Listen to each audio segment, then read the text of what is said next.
Hello and welcome to an anniversary edition, and indeed the last Crime Watch before the summer break. We've now been on the air for 7 years, and in that time we've received more than 85,000 calls. We've covered almost 800 cases, and quite apart from the indirect results, as a direct result of help from viewers, nearly 300 people have been charged with crimes that range from robbery to rape and murder. And in fact, there have been 2 more arrests since last month's programme. In Bristol, a man has been charged with 3 offences, including rape and serious sexual assault. And a call from a London viewer has led to a drugs arrest. A man has been charged with conspiracy to supply cocaine and is now in custody awaiting trial. Tonight, we need your help on 15 more offences.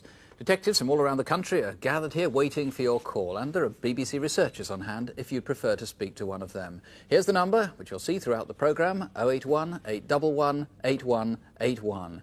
And for the hard of hearing, we've this Minicom number, 081 743 2468. 081 743 2468. Our first reconstruction tonight is the disappearance in Bridport of 21-year-old Jo Ramsden, who has Down syndrome. It's just over 9 weeks now since Jo went missing, and obviously fears for her safety are growing. We've now filmed a reconstruction of what we know Jo did on the day she disappeared, Tuesday, April the 9th. You'll hear the voices of several witnesses who saw her on that day. The actress who takes the part of Jo is, like Jo, 21 years old and has Down syndrome. But we begin at Jo's home in Bridport in Dorset. Her parents have taken part in our film in the hope that someone tonight can finally help to find her. Our daughter Jo has Down syndrome, which means she has learning difficulties. But apart from that, she quite likes sport. She's a bit of a tomboy, really. She's got me up a windmill in Suffolk once. We had a job to get down. She liked making up dances to music. Like swing, we had a big swing made specially for her because he was getting older. She's just started a new job, working with children at the leisure centre, which she enjoyed very much. She must have had an understanding with children. I suppose it's on the same level as her. And she wasn't shy with them like she could have been with adults. She used to hold their hands and help them on the apparatus. And play with them afterwards. For the past 7 weeks, Jo had worked every Tuesday at the Bridport Leisure Centre. Our reconstruction begins on the day Jo went missing, Tuesday the 9th of April. On this particular morning, Janet Thorne, the teacher here, was preoccupied with gymnastic exams and couldn't give Jo as much attention as usual. That was close. Well done. Hello, Jo. How are you? Okay, thanks. Good. I wasn't expecting you this morning, but you're very welcome to stay, and I'd like you to join in where you can. Jo wasn't meant to come that Tuesday because I was taking an exam with the older children and felt there wasn't a lot that she could do. I'll tell you what to do next. Yeah, sure. Okay, off you go. Come on, Kelly. I felt she was feeling a little uncomfortable. She didn't know what to do next. Well done. There were occasions when I could see her rocking. I thought it was more to do with the fact that she was in a situation she hadn't expected. Not because she didn't want to be there. Jo, Jo. Are you all right? Hey. Right, would you like to come and help me do something with the girls? Come on then. Over here. What I want you to do, Jo, is get the balls out and give one each to the girls and one for yourself, all right? Alex, can you stop the girls now, please? And come over here. Jo would always leave the centre at about 12:30 to go off for lunch. And then over to me on the... One of the children remembers seeing her go. I was doing gymnastics and I saw this man facing the notice board. Then I saw Jo get up and walk out of the hall. And the man had a zigzag on his jumper. Every day, Jo would go for lunch at the Adult Training Centre in Bridport, half a mile away from the gym.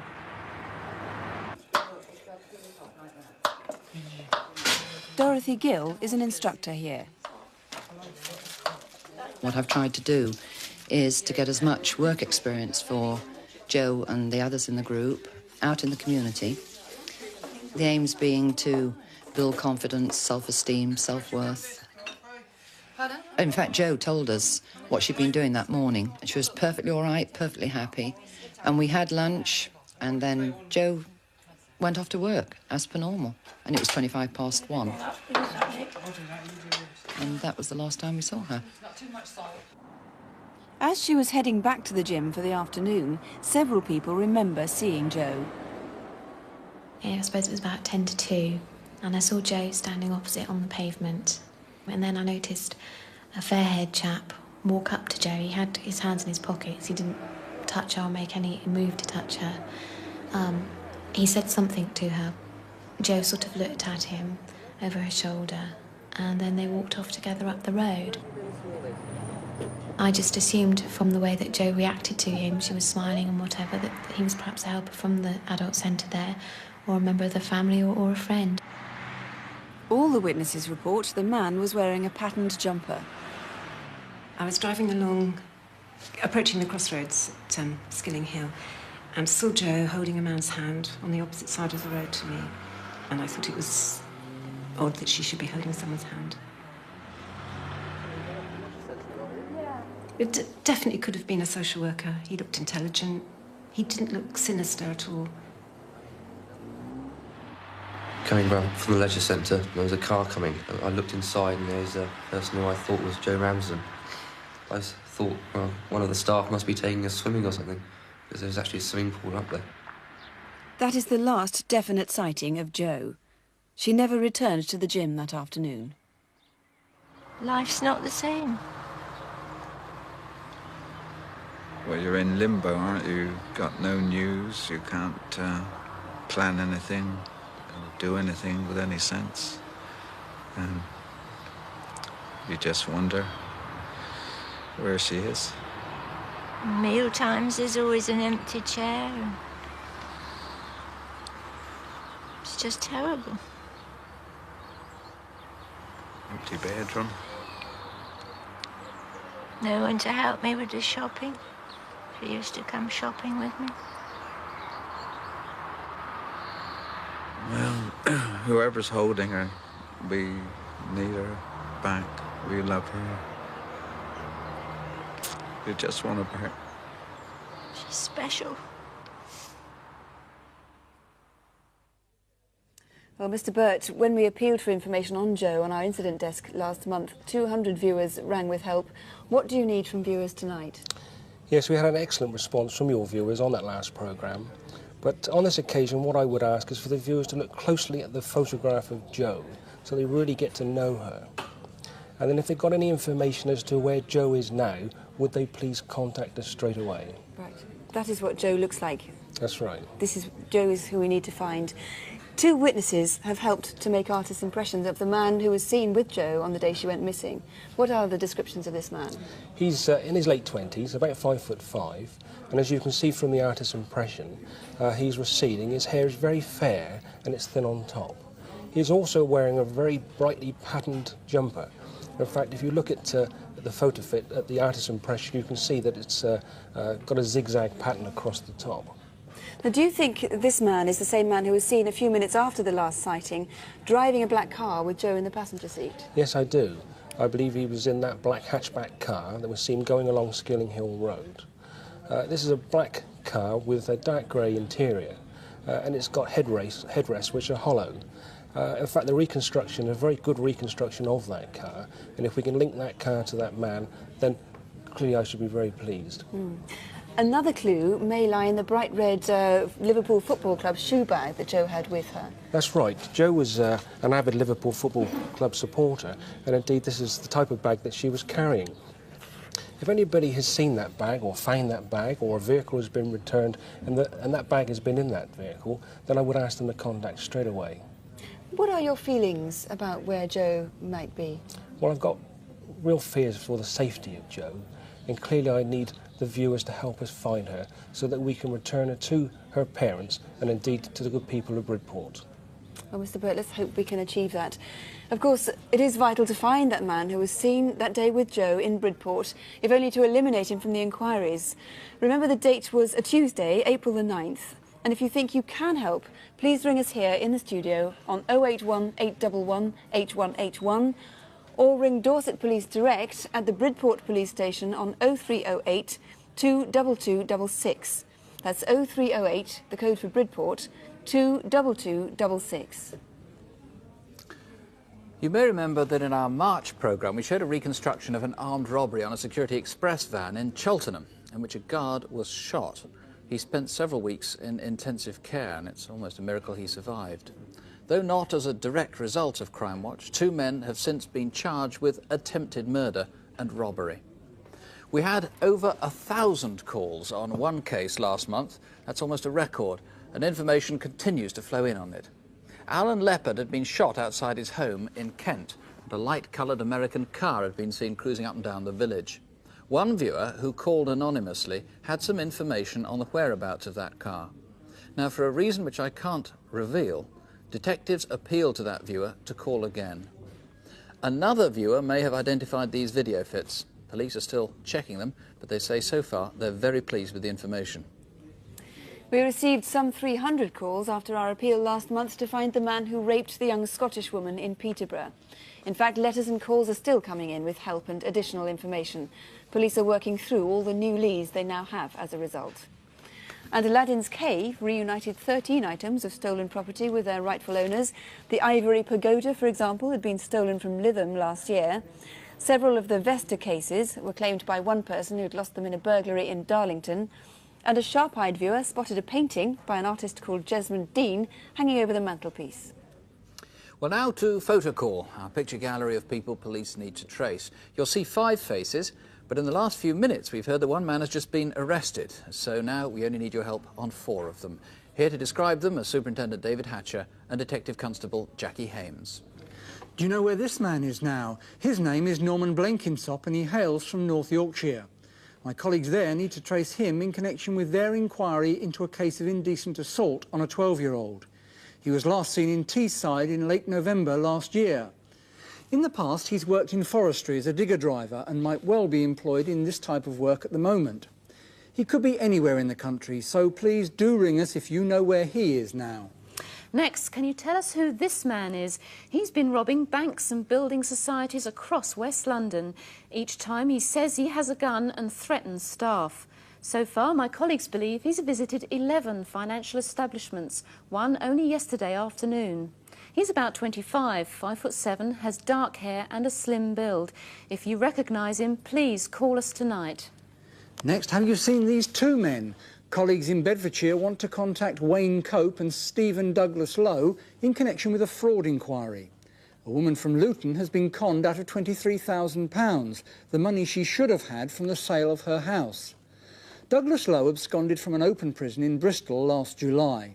He's 38, 5'10", and also calls himself Andrew Debrett, Andy Cope, Andrew Cummings and Gary Hunt. Wayne Cope is 27, 5'6", and has a Birmingham accent. So, if you know where they are now, or can help with any of our other Photocall faces, do please call us. And here's the number if you recognise any of those faces. 081 811 8181. That's 081 811 8181. Our next case is a murder that took place some 3 months ago. It seems to have been a premeditated ambush, but the killers left several amateurish clues, and at first detectives hoped to solve the murder quickly. As the weeks have passed, though, the evidence they need has been surprisingly elusive. Even the motive isn't clear.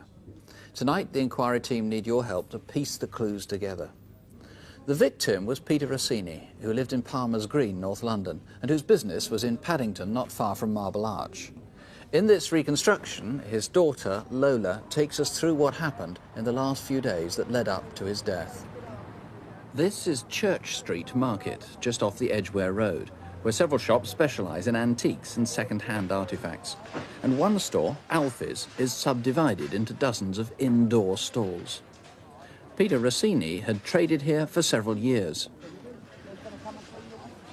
My dad was very caring, the sort of person that you could tell your problems to. except he wouldn't tell anyone his. Everyone liked him.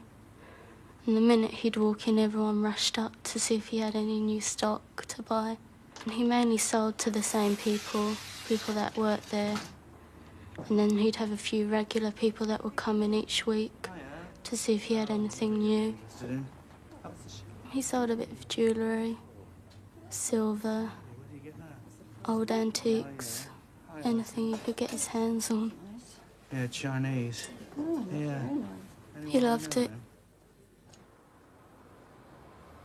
This is Oak Tree Road in Palmer's Green, North London, 200 yards from Peter Rossini's home. A neighbour noticed two men sitting in what he remembers as a white van at the corner of Green Lanes. And the next night, another neighbour saw another van, though this time its passenger got out and walked towards Green Lanes. The van drove off, at first, without its lights on. Peter was a dealer who I've known for 20 years. I think, in fact, Peter really preferred buying than selling, and found it much easier. I last saw him on Sunday, the day he was murdered. I arrived here at 7:15, and the atmosphere was very relaxed. They just had a meal and a drink or two and appeared to be enjoying themselves. Very strong, is it? You should have helped me, shouldn't you? Oh, right, okay. I better not say any more. That's the only decent thing. That's like a clock. Oh, that's nice. Yeah, it seems to be okay. Right. Then I'd like £10 for. Fine.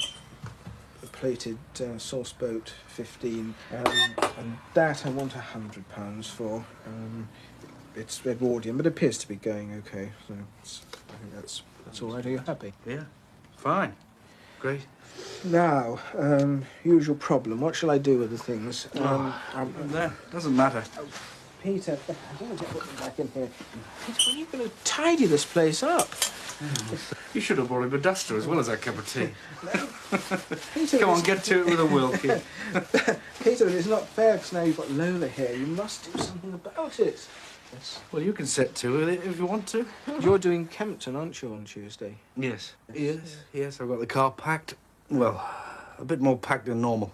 Yes, but is that safe? Well, it's all right round here. What do we do with him, honestly? Did you lock it? I don't know. It doesn't matter. Nothing's going to happen. He, in fact, had appeared to me of late to have been not quite as relaxed and may have had something on his mind. But he was a very private person when it came to these sort of things, and in fact would give one no indication of what it was. But I do feel there was something troubling him at the back of his mind. Later that Sunday evening, at around 7:30, Peter left his house to see a friend in Kentish Town, not far away.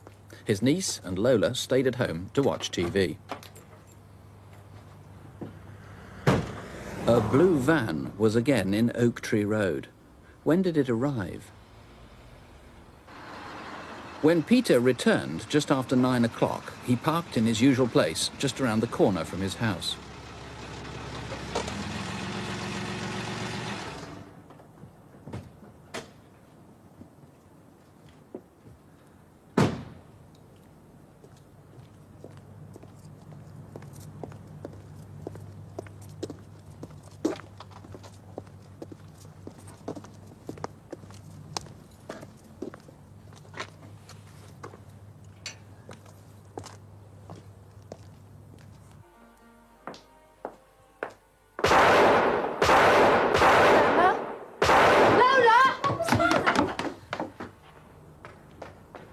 A man was running off down River Avenue. He was about 6 feet tall, heavily built, dressed in a bomber jacket and hard-heeled shoes.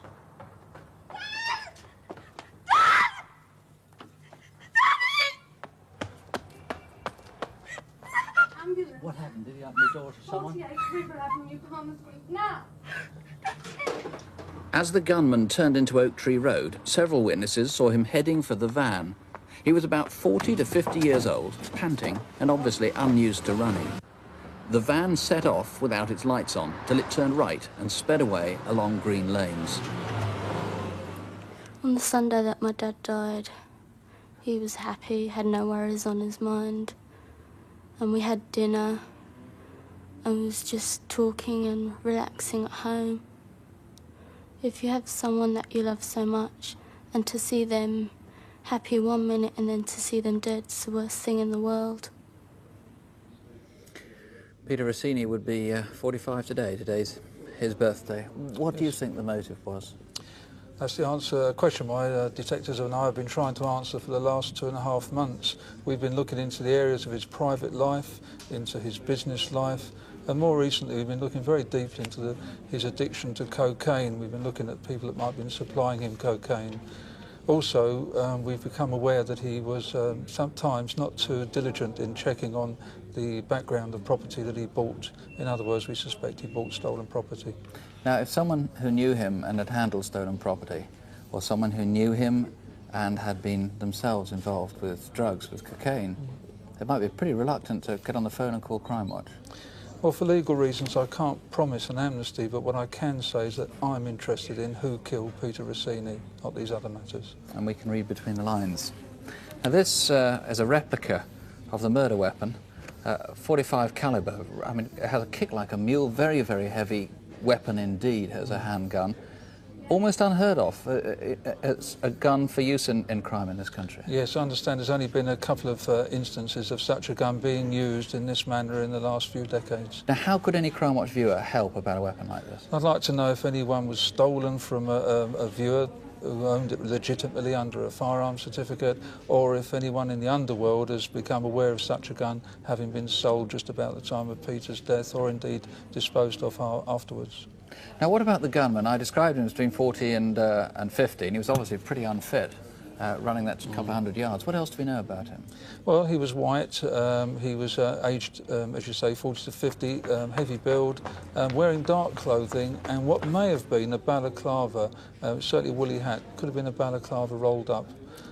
Curiously, he was wearing shoes that made an awful lot of racket and drew a lot of attention to him as he was running away. It's an odd thing to do. Those vans, the white van on the Friday night, or what seemed like a white van, and the two blue vans thereafter, could be unconnected, perhaps? Well, the white van on the Friday night, if it was unconnected, what I would like to hear from are the people that were using that van. If they could come forward, we can eliminate them from the inquiry. This is Friday the 22nd of March. That's right. Anybody was in a white van in that area? About 10:30. And the Saturday night was clearly, or almost certainly, the same van that was there on the Sunday. I think that's a very good probability that it was. But again, if it wasn't, we'd like to hear from the people using that van, so once again we can eliminate them from the inquiry. Do you know what sort of van it was? We think it was a Bedford Midi. That's the very best guess that our witnesses can give us, but if it wasn't actually a Midi, it's very, very similar. OK. Well, let me tell you, there is a reward of £5,000 that's been posted by Peter Rossini's father. If you think that you can help in any way, do please call us. Here's the number, 081 811 8181. Or you can call the incident room. That number direct is 081 807 9332. 081, there it is, 807 9332. Well, just checking on calls we've received so far, a lot of calls on the missing Joe Ramsden, more than 30 calls just to hear in the studio. Many people have reported a woman looking like Joe Ramsden in various parts of the country, but one particularly interesting one reports seeing somebody like Joe in Bampton in Devon at a caravan park, so that's being followed up. Someone else has suggested a name for the man in the patterned jumper, and he's the one, of course, who befriended Joe on the day she went missing. So all that's being followed up at the moment and looking quite hopeful. Let's hope so. Nick. Well, now with this month's incident desk cases, here are Detective Constable Jackie Hames and Superintendent David Hatcher. Good evening. First, my colleagues in Surrey need your help to find the gang who committed an armed robbery in Weybridge on Wednesday the 27th of March. The Midland Bank is in the middle of Weybridge, next to St James Church. Just after 10 o'clock, 3 men were seen acting suspiciously behind the church. They were huddled together and looked as if they were plotting something. This man was 35 to 40, 5'10" to 6 foot, slim, with black hair, dark eyes, and had a sallow complexion. He may have had a moustache. The second man was older, 50 to 55, 5'4" to 5'7", slim, with a small face described as weasel-like. We don't have a good description of the man on the motorbike. In fact, those men were about to attack the Group 4 security van. The security van driver was forced to follow a waiting motorcyclist who led him on a 1.5-mile journey through Weybridge to New Haw. In Byfleet Road, they stopped at the gate to a gravel track leading to the Wey Navigation Canal. By this time, another motorbike and a white transit van were following. Perhaps you recognise this man. He's in his early 20s, 6 foot and medium build. The robbery took place round a bend in the track. They locked the gate behind them. The robbers had removed the original padlock and replaced it with their own in the previous 2 days. Having tied up the guards, the robbers made their getaway on the 2 scrambler motorbikes. They went to the White Hart roundabout and up New Hall Road. In Medway Drive, the 2 pillion passengers got into a white Ford Sierra and drove off in the direction of Addlestone. But they did leave behind a number of clues. This Hilti gun, it's used by builders to fire staples into concrete. And these 2 blue boiler suits with the name Spring Grove Services. They were used by Lambeth Council in London until June of last year. Do you know who's had them since? And one man lost his hat. If you know who this belongs to, or can help in any way, please ring us now. Between the beginning of November last year and April this year, there's been a series of sexual attacks on women in the North End area of Birkenhead. Colleagues believe it is the same man. As you can see from the artist's impressions, the women's descriptions of their attacker are strikingly similar. He's about 40 and around 5'10", stocky with short dark brown hair. The most recent attack happened in Upper Brassey Street at about 3 a.m. on Sunday, April the 14th. That's about 300 yards from a piece of derelict land known locally as The Wreck, where 2 of the women were raped, and about half a mile away from Bidston Hill, where another woman was raped. This man's violence is becoming more frequent. If you've any idea who he might be, please call us. Next, can you help to identify this man? We think he's from Kent, as it was here that he molested 2 boys in broad daylight as they played in a park. The young brothers were playing pitch and putt at Moat Park, Maidstone, when they were attacked. It was the afternoon of Saturday, April the 13th. When they went for help, the man ran off up to a housing estate where he was able to call for a taxi, which we know took him to Maidstone West Station. From here, we think he took a train to either Strood or Rochester. Did you see him? He's between 35 and 40, 5'8", stocky build with dark, greasy, swept-back hair. He told the boys his name was Richard and the taxi firm, Mr. Roberts. If you know him at all, please call us. How much do we take for granted that someone is who they say they are, especially when they appear to be an official? Staff at the electricity showroom in Winsford, Cheshire, are certainly kicking themselves for not checking the credentials of this man. He called on them on Friday the 5th of April, dressed in what seemed to be British Telecom overalls and with an official-looking pass. But as soon as the engineer got access to the back of the showroom, he let in 2 colleagues. They tied up the staff and robbed the shop. All 3 men were in their late 40s and had Liverpudlian accents. The man at the top is about 6 foot and his hair and beard are flecked with grey. The second man is also 6 foot. He was wearing a grey suit, as was the third man. On Monday the 13th of May, 2 of them robbed the Embassy Bingo Hall in Wallasey, Merseyside. Did you see them leave at 10:30 in the morning? If you did, please give us a ring. And you can contact us here until midnight if you can help on this or any of our other incident desk cases. And here's the number to ring if you can help, 081 811 8181. That's 081 811 8181. Our last reconstruction tonight is a particularly sad case. 32-year-old Glenda Potter was a lonely woman who'd been divorced, separated from her children, and had finally turned to drink, drugs and prostitution. She just managed to get by on money she earned on the streets of Rochester and Chatham in Kent. On Tuesday the 14th of May, she was found murdered. And our reconstruction begins on the morning of that day in Rochester in Kent. Here, behind the Vines United Reformed Church, is a regular meeting place for local schoolboys. At 8:20, just before school started, 3 boys were smoking very near the spot where Glenda's body was to be found 4 hours later. A gardener started working in the grounds nearby at 9:30 and saw nothing suspicious all morning. So police believe it was in that hour between 8:30 and 9:30, before the gardener arrived, that Glenda's body was dumped. Glenda was well known in Chatham, where she'd lived all her life. For the past few months, she'd lived in part of the town known locally as Bedsit Land. On Friday the 10th of May, a friend called round. So normal. Please welcome James Herbert. So look, you got any plans for the weekend? What do you think? Of course not. Want a cup of tea? No, thanks. Look, I'm going down to Cornwall for the weekend. Cornwall? Lucky you. Would you want to come? Well, have you booked in a hotel or something? No, I'm taking a tent and going camping. But Glenda didn't go away for the weekend, and that night she was seen in one of her regular haunts, the King's Arms in Rochester. I was in here having a drink with my brother George, and Glenda came in. Hi, friend girl. Can I catch a drink off you? Just half a lager. Oh, Glenda, you get on my bloody nerves. You're always on the ponds. Honest to God. I'll have some money tomorrow. Hi, girl. Go on, love. Oh, put that away, for God's sake. JJ, can she have half a lager, please? Make sure when you have this that you behave yourself, otherwise they'll throw you out. She is All fine. right. I'm a good girl now. All right. She was a bit of a loner, Glenda. She didn't make friends easily, but I think she didn't want to anywhere.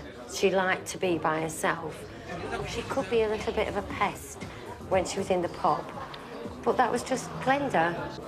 She was a sad person, and all the time she was chatting to us, there was this guy stood over in the corner, and he seemed to be paying a lot of attention to Glenda.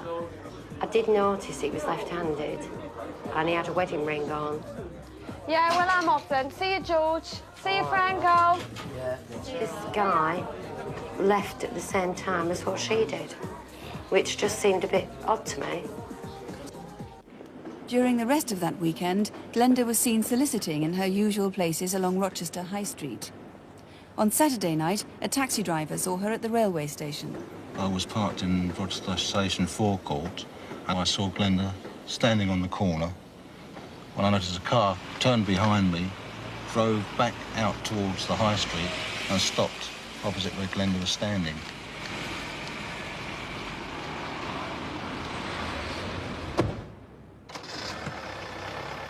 Well, that time my passenger was on board, and I followed the car up the road and had to stop virtually beside him to drive round him. I looked into the car and saw the driver virtually full face. The description of the driver is very similar to the grey-haired man in the pub the night before.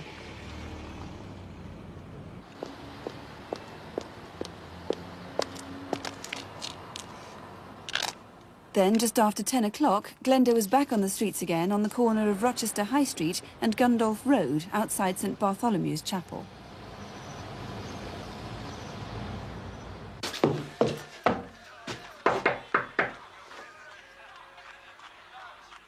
Glenda? During the weekend, several neighbours called at Glenda's bedsit because the television had been on continuously. There was no answer. So who did she spend those nights with? Sunday, the 12th of May. Hi, Glenda. Hi. Haven't seen you lately. Oh, well, I've been busy, you know. Anyway, when are you going to come round and see me? Oh, when I got the time. OK, well, call round any time. I've got to go now. See ya. This was the last time Glenda was seen alive. Again, that Sunday night, she didn't return to her bedsit. But by now, police believe Glenda was dead. 2 days after that, a church helper found Glenda's body in the grounds of the United Reformed Church. Well, Mr. Ayling, there are several mysteries in this case. The first one, working backwards, is how Glenda's body came to be in the churchyard. Why are you so sure that it was put there sometime between 8:30 and 9:30 on that Tuesday, the 14th of May? Well, the 3 schoolboys left their smoking corner at about 8:30. They didn't see Glenda's body. At 9:30, a gardener started work, so that leaves the 1 hour when we believe that Glenda's body may have been taken there. However, the schoolboys may have been mistaken, in which case Glenda's body could have been put there much earlier. So you have to keep something of an open mind on that. Yes. The next mystery concerns two incidents in the area of that churchyard on the day before Glenda's body was found. That's Monday the 13th of May. What was the first incident? Yes, at about 4:15 p.m, a schoolboy went to the rear of the church. He was looking for his friends. He didn't see them, but he did see a person's leg.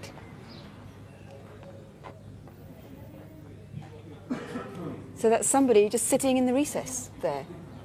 Yes, apparently so. He describes the leg to us as having a white training shoe with a black pattern on it, and also a white sock with a coloured band at the top of it.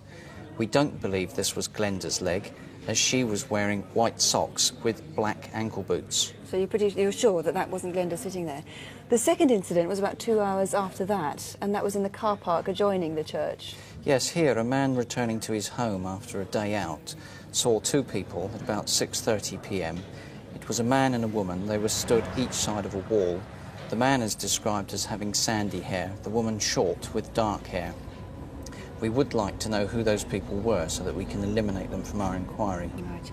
The other person that's very important for you to eliminate from your inquiry is the grey-haired man who was seen with Glenda on the Friday night. Well, he wasn't with her, but he was seen with her in the pub on the Friday night, and then with her perhaps on later. Yes, he's described as being aged about 60 years, 6 feet tall, having grey hair and balding.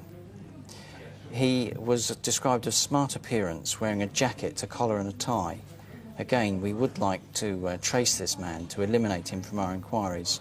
We can assure him and any other person absolute confidence if they do contact us. Because he was probably seen with her by a taxi driver on Saturday night, or certainly at Rochester railway station. Yes, he was seen at Rochester railway station by the taxi driver on either Friday or the Saturday night. We can't be sure which it was. He was driving a red estate car, G or H registered. It could have been a Volvo. The final mystery is why Glenda would have her television and lights on all over the weekend and yet go away for the nights. Yes, we don't believe that she went home Friday or Saturday night. We would very much like to know where she was on those 2 nights. Have you any idea why Glenda was killed? Well, we don't believe that robbery was a motive. Glenda was a prostitute, and of course that made her vulnerable. She was also a drug abuser. That too made her vulnerable. Beyond that, we don't know why Glenda was killed. Well, Mr. Ayling, thank you very much. I'll just emphasise that we and Mr. Ayling's colleagues can promise you absolute discretion if you can help with any information about where or how Glenda spent that last weekend of her life. Remember, she was last seen on Sunday the 12th of May. You can ring us here in the studio on 081 811 8181, or the number to the incident room in Rochester is 0634 830 205. That's 0634 830 205. We've had a very useful flow of calls coming in the last few moments. On the Luton mortgage fraud, an address has been given for what's claimed to be one of the men. And on the Monkton murder of Alan Leppard, if you remember from last time, we think we've had success now in our appeal for someone we asked to ring again. It was an anonymous caller who'd rung last time and said that they could give information about the whereabouts of the white American car that appeared to have been used in the murder. We asked him to ring back, and indeed a viewer has now called and left a name and address for the police to follow up. On Joe Ramsden, detectives say a remarkable response so far. We'll try and bring you more on that later. Now, this month we've a second file of photo call faces you might recognise, and here again to help describe them are Jackie Hames and David Hatcher. Can you help my Yorkshire colleagues find this man? His name is Ray Armstrong, and he was last seen on April the 12th in Sheffield. He's been living there for the past year, and detectives want to talk to him in connection with a rape that took place on April the 11th. Ray Armstrong is 41, 5'10", and is stockily built. Both his arms are covered in tattoos, but most noticeable are his tattooed hands. On the left he has a swallow, and on the right 2 hearts, a scroll, and the name Sharon. Mr Armstrong originally comes from Wakefield in Yorkshire and still has a strong Yorkshire accent. He's known to have friends in Manchester and Leeds. If you think you can help us find him, please phone us now. Geoffrey Turner hasn't been seen since October last year. It was on the 25th that he drove his Jaguar to Gatwick Airport and abandoned it, leaving a note to say he was going to try his chances elsewhere. Colleagues investigating a company involved in a £250,000 fraud would like to talk to him. They know he was staying in Oxford under another name at the end of October, but since then he seems to have disappeared. Geoffrey Turner is 42. He's 6'2", has dark wavy hair and is medium build. Mr Turner, who comes from Manchester, had been living in Stoke-on-Trent with his family. We now think he may be trying to rent property in Bournemouth on the south coast. So if you're an estate agent in that area, take a good look. He may pay you a visit. If he already has, or you think you've seen him somewhere else, call us now. Next, can you help identify this man who's threatened staff at building societies in London and Middlesex? Here he is at the Chelsea Building Society in Sunbury in the middle of April. His holdall conceals a sawn-off shotgun which he uses to threaten staff and customers. A week later, he went into the Woolwich Building Society in West London and once again threatened staff. He's tall at around 6'2", and we think those are spectacles, not sunglasses. Please ring us now if you know who he is. Finally, have you come across Robert Threlfall? He could be anywhere in the country and he could be calling himself by another name. Robert Taswell and Tony Johnson are just two of his favourites. Wherever he is, though, he seems to be very interested in DIY and buying large, expensive goods for his house. Things like a new bathroom, a whole kitchen, a video, a hi-fi, even a candelabra. My colleagues, however, would like to discuss payment for these items with him. Robert Threlfall is 37, 6'1", and has red hair, although he's probably shaved off his moustache by now. He comes from London, but has a gift for picking up local accents. If you've seen him, or any of our other photocall faces, please ring us now. And a final reminder of the number if you recognise anyone there or can help with any of tonight's cases, 081 811 8181. Well, just checking on more calls. On the murder of Peter Rossini, a viewer has rung giving a name for the heavily built man seen running away after the shooting. That's being followed up. He says that man is in the antiques trade. And Joe Ramsden, still a lot of calls coming in. 3 of those calls have given possible sightings of Joe in the Devon area, and police are following that up.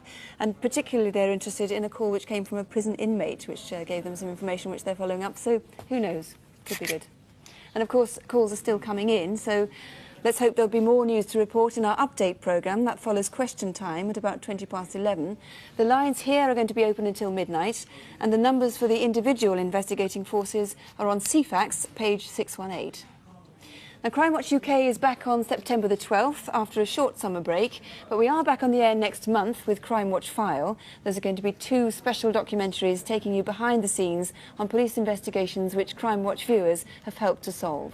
Until then, do remember, as we said in our very first programme 7 years ago, please don't let what you've seen tonight alarm you. Serious crime is mercifully rare in this country, and we need your help to make it even more so. Until midnight, 081 811 8181. Don't have nightmares, do sleep well. Good night. Good night.